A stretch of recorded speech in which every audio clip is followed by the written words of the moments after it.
عليكم. تنحصر مطالب التكتل في 3 مطالب أبرزها التراجع عن القرار المتخذ في اجتماع الثلاثية المصادق عليها في المجلس الوزاري والمتعلق بإلغاء التقاعد النسبي والتقاعد دون شرط السن، وإلى جانب الاشتراك النقابي المستقل في إعداد مشروع قانون العمل الجديد، وكذا حماية القدرة الشرائية لكل العمال والموظفين لا ساميا لفئات ذوي الدخل الضعيف.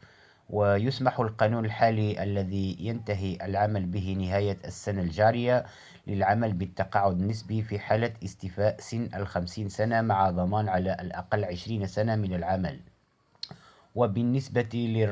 هذا بالنسبة للرجل.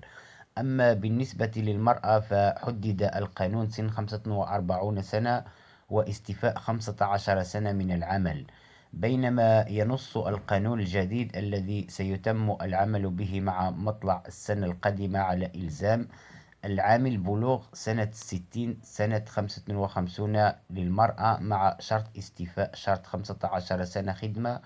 ويستثني القانون الجديد أصحاب المهن الشاقة من الشروط المذكورة أنفى غير أنه لم يحددها. والسلام عليكم.